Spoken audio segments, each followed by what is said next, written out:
Welcome back. Today we're diving into In the Sea There Are Crocodiles, a true story of hope, courage, and the power of human connection. Imagine being 10, left alone at the border with your mother's words, "Never use drugs, never use weapons, never steal." Inayat's journey is shaped by his mother's sacrifice and the kindness of strangers, truck drivers, friends in camps, and those who help him survive. Every encounter matters. Let's meet the people who help Inayat adapt, survive, and dream of a better future. Inayat, just 10, flees Afghanistan alone. His mother's words echo, "Don't stop. Whatever happens, keep going." He faces danger and uncertainty, crossing borders with only hope and determination. "I was afraid, but I kept walking," he recalls. Despite hardship, Inayat never loses hope. "I still believe there are good people," he says. His courage is quiet but persistent. You just keep going, even when you're scared.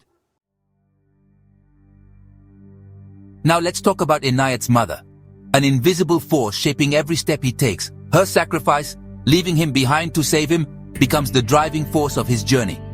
As Inayat recalls in the book, "She told me, 'You mustn't come back, whatever happens.'"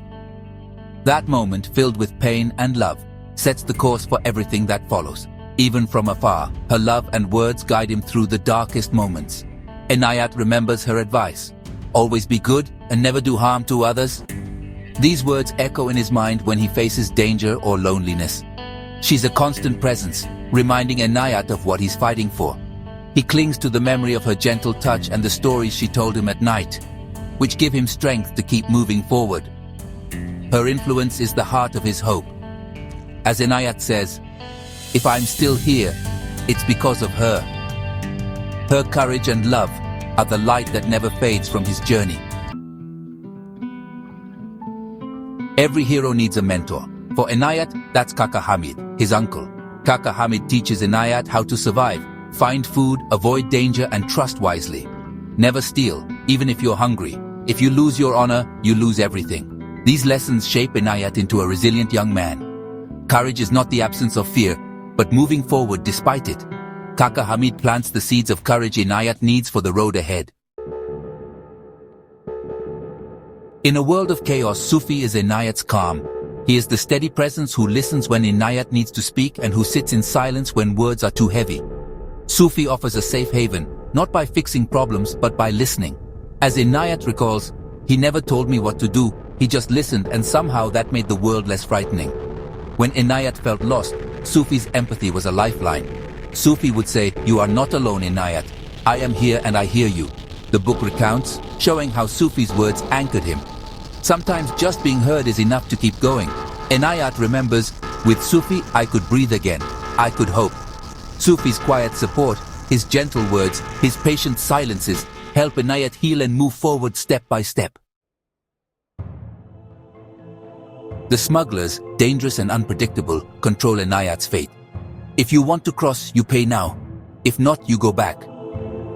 At the border, fear and risk are constant. You pay for the crossing, but you never know if you'll make it, he thinks. Each step is a gamble, shaping his resolve. Behind the scenes is Fabio Gueda, the narrator who brings Inayat's story to us. As Gueda writes, he often steps back, letting Inayat's voice shine through. In the book, Gueda says, "I'll try not to interrupt you, Inayat, but sometimes I might ask questions, just to understand better."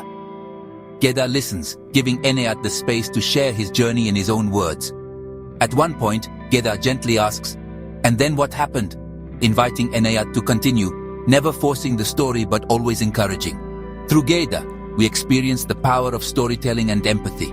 He writes, "Sometimes, silence is the only answer I can give, because some things are too hard to put into words." His narration helps us feel the weight of Inayat's memories. He reminds us that every story matters, especially those of survival. Gueda reflects, "Telling your story, Inayat, is a way to honor all those who cannot speak." Gueda's role is a bridge between Inayat's world and ours, connecting us through his careful narration and the trust he builds with Inayat. Along the way, Inayat meets people who offer kindness, a shopkeeper, a fellow traveler, even a bus driver who quietly lets him ride for free, saying, "You look tired. Rest here for a while." A family welcomes him for a night, sharing bread and stories. A woman at a train station offers him a blanket, whispering, "You remind me of my son." A stranger slips coins into his hand at a border, murmuring, "For luck."